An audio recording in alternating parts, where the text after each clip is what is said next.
घंट्या तू या बाप दुसऱ्याच्या गावात त्यानं घेतली पारपट्टी र त्यानं घेतली पारपट्टी कौशे जुळत नाही ग कौशे जुळत नाही ग चल पुढं कायचे बोकाडी सकाळू हॅलो काय करते मग मला फोन का नाही केला बर जेवली का अरे बाबा आत्ताच सांगितलं ना भांडी घासत होती म्हणून. तुला तर माझी आठवणच येत नाही ग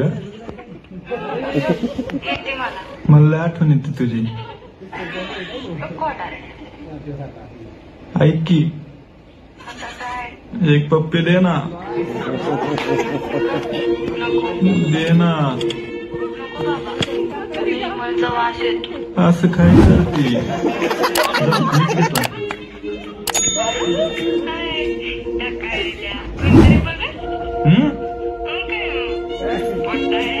लयच वाढत आलं गंभीर वकील दाखवले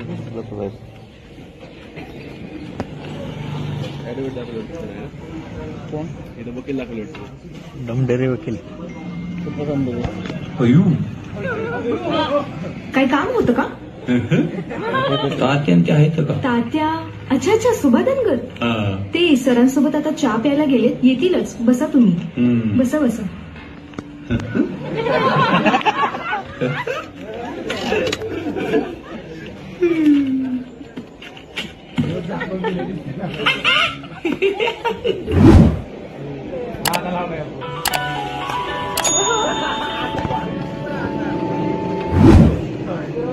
हॅलो हिरा तात्या पोरांच्या बापाला फोन द्या ना हा अय सुमण्या कौसा वहिनीचा फोन आहे ले रे हो हॅलो एक मुका द्या ना तुम्ही नाही तर मग कोण सुमण्या तूच लेव लेव काय रे काय झालं अहो द्या ना मग का आईला बिघडली काय कधीच्या काळातून मागितलाय काय मटकी खाली का काय तू द्या की लवकर जो घंट्या पायी ठेव म्हण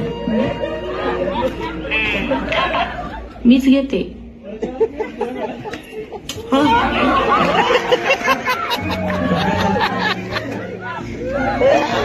घेतला आता तुला 100 द्यावं लागतं सुमण्या आणि मी 500 रुपये दिले हो. अरे मी आधी टिंगलच केली सारखी असते सारखी असते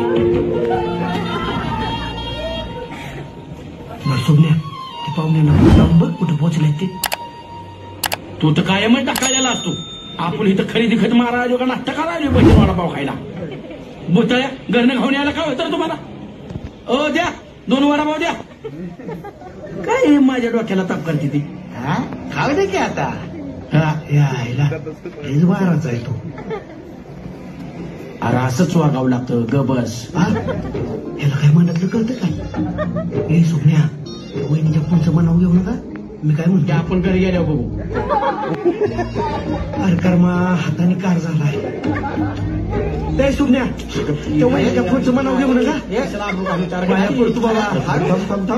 काय आता सांगतोय सुमण्या म्हणावं घेऊ नका वहिनीच्या फोनचं अरे मी टिंगल केली गपकी गपकी आकले कवायच मला कळतंय ना तू टिंगलच केली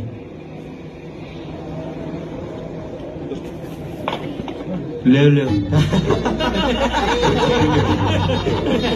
देव देव